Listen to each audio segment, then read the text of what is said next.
नमस्कार दोस्तों, मैं सोनू शर्मा। आज का वीडियो आपके दिमाग में विस्फोट करने वाला है, इसलिए इसको लास्ट तक जरूर देखिए। और अगर चैनल पर नए हैं तो सब्सक्राइब करके बेल आइकन दबा दें ताकि मेरी कोई अगली वीडियो आपसे मिस ना हो। मैं बचपन से सोचता था कि आखिर क्यों सर्कस में खड़े हाथी को महावत एक छोटी सी जूट की रस्सी से ही बांध देता है। जो जवाब मुझे मिला वो मेरी जिंदगी का सबसे बड़ा सबक बन गया। और जवाब था ये कि बचपन में जब यह हाथी छोटा था, ताकत कम थी और उस रस्सी की ताकत ज्यादा, उसने बचपन में कई प्रयास किए होंगे कि रस्सी टूट जाए, लेकिन वो असफल रहा। मुझसे रस्सी नहीं टूटेगी, मुझसे रस्सी नहीं टूटेगी, मुझसे रस्सी नहीं टूटेगी। ये बात धीरे धीरे धीरे अब उस हाथी के मानस पटल में बैठ चुकी है और अब उसको विश्वास हो चला है कि ये जूट की रस्सी अब मुझसे कभी नहीं टूटेगी। और अब इस खोखले विश्वास के साथ वो विशालकाय गजराज अब पूरी जिंदगी बिताने वाला है और पेड़ उखाड़ने की ताकत रखने वाला वो हाथी बस सिर्फ एक धागे नुमा रस्सी से बंधा रहेगा। ऐसे न जाने कितने खोखले विश्वास हमारे मानस पटल पर गोदे जा चुके हैं कि तुम ये नहीं कर सकते, तुम वो नहीं कर सकते, जितनी चादर हो उतने पैर फैलाओ, उड़ने की कोशिश मत करो, तुम्हारे खानदान में आज तक ऐसा नहीं हुआ, तुम ये करने की सोच भी कैसे सकते हो।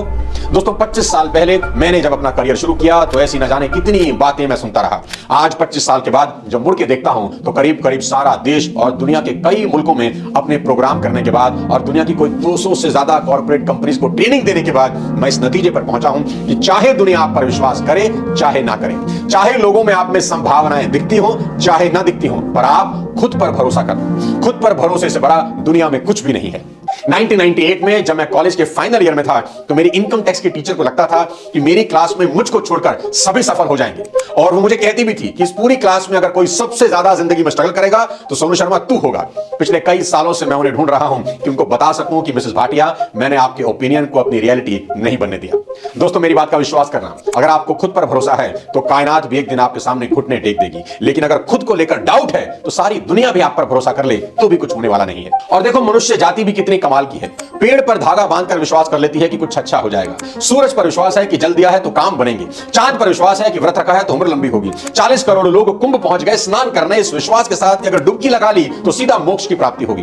कितनी हैरान करने वाली बात है ना कि आपको सितारों पर, ग्रहों पर, उंगली में पहनी अंगूठी पर, काले लाल पीले धागों पर विश्वास हो जाता है, पर ईश्वर की सबसे नायाब रचना आप खुद हैं, आपको खुद पर विश्वास नहीं होता। आपको लगता है कि जो चीज आपका भविष्य बना सकती है वो कहीं बाहर है, पर मेरी बात ध्यान से सुनिए, जो चीज आपका भविष्य बना सकती है वो कहीं बाहर नहीं है, आपके भीतर ही है, और वो है आपका खुद पर विश्वास।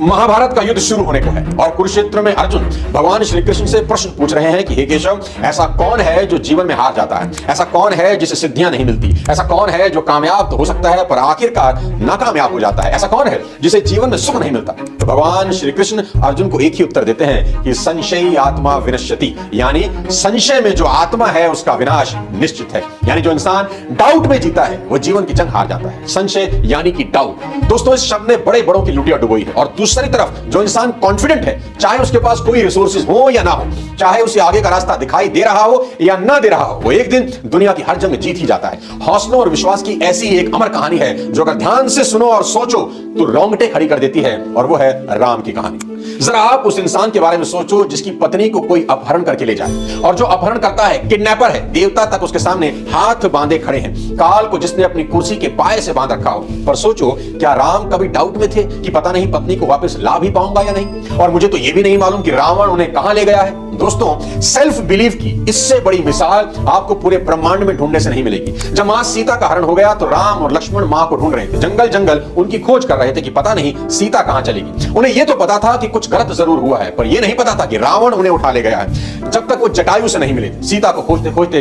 राम ने देखा कि एक वृद्ध गिद्ध जमीन पर लहूलुहान पड़ा है, उसके पंख कटे हुए हैं, अलग से जमीन पर पड़े हैं। तो राम ने जाकर उन्हें प्रणाम किया, उनका सर अपनी गोद में रखा, अपना परिचय दिया और उनका परिचय पूछा कि आप कौन हैं और आपकी ऐसी हालत कैसे हो गई। तब पहली दफा जटायु से उन्हें पता चला कि सीता को रावण उठा ले गया है। जटायु ने पूरी कहानी सुनाई और कहा, राम, मैंने रावण को रोकने की और बेटी सीता को बचाने की बहुत कोशिश की, पर रावण ने अपनी तलवार चंद्रहास से मेरे पर काट दिए। राम की आंखों में आंसू थे। जटायु का जीवन अब बस कुछ पल शेष रह गया। जीवन के अंतिम बेला में जटायु राम से एक सवाल पूछते हैं कि हे राम, तुम्हारी गोद में प्राण त्याग रहा हूं, निश्चित ही स्वर्ग को जाऊंगा, और स्वर्ग में तुम्हारे पिता दशरथ से जब भेंट होगी तो मुझसे पूछेंगे कि तुम्हारा और रावण का क्या बैर था, उसने तुम्हें क्यों मारा तो क्या मैं ये बात बता दूं कि वो आपकी पुत्रवधू सीता का हरण करके ले जा रहा था? मैंने रोकने की कोशिश की और उसने मेरी हत्या कर दी। दोस्तों, राम का जवाब सुनिए। राम बोले, नहीं महात्मन, आप स्वर्ग जाकर पिताजी से यह बात मत कहना कि उनकी पुत्रवधू का हरण हो गया है। उन्हें बहुत दुख होगा। वे स्वर्ग जाकर भी मेरे वनवास और माता कैकेयी की कुटिलता पर बहुत दुखी हैं, और यदि वे सीता हरण जान गए तो अनर्थ हो जाएगा। और सीता हरण की बात सुनकर स्वर्ग के वैभव को त्याग कर वो यहां आ जाएंगे तो मैं उन्हें क्या मुंह दिखाऊंगा कि राम के रहते उनकी पुत्रवधू का हरण हो गया। बात करते करते राम अब कुछ कठोर हो गए और जटायु से बोले, सीता हरण तात जने कहू पिता सन जाई, जो मैं राम तो कुल सहित कही दसानन आई। ये पक्षीराज, आप मुझे राम कहते हैं ना? जटायु ने कहा, मैं क्या, सर्वविदित है कि आप राम हैं। तो इस राम की प्रतिज्ञा सुन लीजिए। यदि मैं राम हूं तो यह सारा समाचार मरने के बाद रावण खुद मेरे पिताजी से कहेगा, मैं जा रहा हूं दक्षिण दिशा की तरफ, और अगर मैं राम हूं तो उस रावण को उसके कुल समेत मारूंगा। जब मेरे हाथ से मरेगा तो निश्चित ही स्वर्ग जाएगा। तो मेरे पिता उससे पूछेंगे कि रावण, तूने ऐसा क्या अपराध किया था कि राम ने तुम्हारा कुल नाश कर दिया? तो वो अपने मुंह से अपनी करतूत कहेगा, तभी मैं पिताजी को मुंह दिखाने योग्य हो जाऊंगा। गिरिराज, आप मत कहिएगा। दोस्तों, यहां कितनी कमाल की बात सीखने की है, जानते हैं क्या? मैं बताता हूं। जिस इंसान को अभी तक यह नहीं पता कि मेरी पत्नी कहां है, कैसे ढूंढेंगे, कैसे जाएंगे, पैरों में चप्पल नहीं, कोई सेना नहीं, कुछ अता नहीं, पता नहीं, और युद्ध करना है उस राक्षस से जो परम शुभ भक्त है, देवता तक जिसके नाम से कांपते हैं, जिसका बेटा इंद्र को बांध लाया है, जिसके 10 सिर हैं, दशानन है। यहां श्री राम के पास अगर कोई चीज है तो वो एक है, खुद पर विश्वास। और जब इंसान को खुद पर भरोसा हो तो वो हर असंभव युद्ध जीत लेता है। नेपोलियन हिल ने एक बार कहा था, whatever the mind of a man can conceive and believe the mind can achieve. जो आपका दिमाग सोच सकता है उसका निर्माण भी कर सकता है। जिस चीज की कल्पना हो सकती है उसकी रचना हो सकती है। समस्या बड़ा करने की नहीं, बड़ा सोचने की है। दोस्तों, ईश्वर यही कहता है कि तुम जो चाहे ले लो, बस उसकी कीमत चुका दो। No one, I repeat, no one will believe in you unless you do. कोई आप पे भरोसा नहीं करेगा जब तक आपको खुद पे विश्वास ना हो। सफलता पाने का सबसे बड़ा सूत्र आपको यहां दे देता हूं। ये चेक करिए कि आप अपने काम में सम्मिलित हैं या उसके प्रति समर्पित भी हैं। हो सकता है आपको इन दोनों के बीच बहुत महीन सा अंतर मालूम पड़े और आप इसका अंदाजा ही ना लगा पाए, लेकिन यही अंतर आपकी सक्सेस और फेलियर में बहुत बड़ा डिफरेंस पैदा कर देता है। जैसे जमीन पर पड़ी रहने वाली लता की एक बेल पेड़ की सपोर्ट पाते ही आकाश को छूने का हौसला लेकर ऊपर की यात्रा शुरू कर देती है। ताकत तो उसमें तब भी उतना ही था जब वो जमीन पर पड़ी थी, पर पेड़ का सहारा मिलते ही उपलब्धियों के शिखर बदल जाते हैं। आपको सिर्फ एक सहारे की जरूरत है और वो है आपका अपने ऊपर विश्वास। आपकी भी उपलब्धियों के शिखर बदल जाएंगे, आपको पता भी नहीं चलेगा। मेरी बात पर विश्वास करिए दोस्त, आपको ज्यादा शक्ति की जरूरत नहीं, आपको ज्यादा योग्यता की जरूरत नहीं, कुछ ज्यादा अनुभव की, एक्सपीरियंस की जरूरत नहीं, और ज्यादा सहारों की तो बिल्कुल जरूरत नहीं, क्योंकि ज्यादा का यह जोड़ कुल मिलाकर कम ही होता है। जरूरत है हमें केवल अपने उस सामर्थ्य को पहचानने की और उस सामर्थ्य का अधिक से अधिक उपयोग करने की जो हमारे पास पहले से ही मौजूद है। हम ईश्वर की बनाई सबसे अनमोल कृति हैं। मैं बिल्कुल भी नहीं चाहता कि कोई भी ये विश्वास कर ले कि वो इस दुनिया में कुछ साधारण करने के लिए आया है। आप यहां कुछ छोटा मोटा हासिल करने ही नहीं आए। वेद पुराणों में लिखा है कि खुद को उठाओ ताकि तुम किसी और को उठा सको। Lift yourself so that you can lift others. खुद पर किए गए विश्वास की ताकत देखिए। एक साधारण सा बैरिस्टर जो साउथ अफ्रीका में सेटल हो चुका था, मस्त जिंदगी जीने लगा था, अचानक एक दिन उसको लगा कि जीवन का लक्ष्य इससे कहीं बड़ा है और मैं इससे कहीं बड़ा कर सकता हूं। खुद पर अटूट विश्वास ने मोहनदास करमचंद गांधी को महात्मा गांधी बना दिया। और सिर्फ वो नहीं बदले, उन्होंने पूरी दुनिया को बदल दिया। वो गांधी जिसको विंस्टन चर्चिल अधनंगा फकीर कहते थे, जिनको साउथ अफ्रीका में ट्रेन से बाहर फेंक दिया था, जिस गांधी को multiple times during his lifetime mistreat किया गया, he went on to become one of the greatest leaders of the 20th century. इसका मतलब हर इंसान के अंदर पूरी दुनिया को बदलने की ताकत है, बस उसे पहचानने की जरूरत है। दोस्तों, हमारा जन्म किसी ने नोटिस नहीं किया हमारे परिवार के अलावा, मौत भी कोई नोटिस नहीं करेगा हमारे परिवार के अलावा, और जैसे जी रहे हैं ना, अब भी कोई नोटिस नहीं कर रहा। इसके लिए तो दुनिया में नहीं आए थे। किसी दिन तो आपको यह विश्वास करना ही होगा कि कुछ बड़ा और अलग करने के लिए ऊपर वाले ने नीचे भेजा है। और घर के छोटे से कमरे में बैठकर सोचना कि कुछ हो नहीं रहा और जिंदगी तो बड़ी ही मुश्किल है, तो मान लेना कि भगवान भी अब कुछ कर नहीं सकता आपको। और कोई फर्क नहीं पड़ता कि आज आपकी उम्र क्या है और आप किस उम्र के हैं। आप किसी भी उम्र के हो, क्रांति मचा सकते हो। अब्राहम लिंकन ने 52 साल की उम्र में शुरू किया। केएफसी के मालिक कर्नल सैंडर्स ने केएफसी तब बनाई जब 65 साल के थे। मैंने ये भी कहीं सुना है कि जॉर्ज बर्नार्ड शॉ जब 90 साल के थे अपना हाथ तुलवा बैठे। जानते हैं क्यों? क्योंकि 90 साल की उम्र में उनको ख्याल आया कि मैं आज तक पेड़ पर नहीं चढ़ा। उन्होंने पेड़ पर चढ़ने की कोशिश की, गिर गए, हाथ तुलवा बैठे। मैं यहां ये नहीं कह रहा कि सिर्फ विश्वास करने से जिंदगी बदल जाएगी और आप चैंपियन बन जाएंगे, लेकिन विश्वास ना करने से तो बिल्कुल नहीं बदलेगी। मैं अक्सर कहता हूं, positive thinking does not guarantee success but negative thinking guaranteed failure. जब तक आपका विश्वास बड़ा नहीं होता तब तक आपकी जिंदगी कभी बड़ी नहीं होती। ये फॉर्मूला रट लो आज, जितना बड़ा विश्वास उतना बड़ा जीवन। आखिरी में एक कहानी से समझाने की कोशिश करता हूं। एक टीम के 5 दोस्त एक के घर में बैठकर खाना खा रहे थे। शाम का वक्त था, हल्की हल्की हवा चल रही थी। तभी बूंदाबांदी यानी हल्की सी बरसात शुरू हो गई और थोड़ी ही देर में तेज बारिश होने लगी। उन 5 में एक टीम लीडर था। उसको लगा इन चारों को जिंदगी का सबसे बड़ा सबक सिखाता हूं। उसने चारों से कहा, हाथ धोकर वापस आ जाओ, एक खेल खेलेंगे।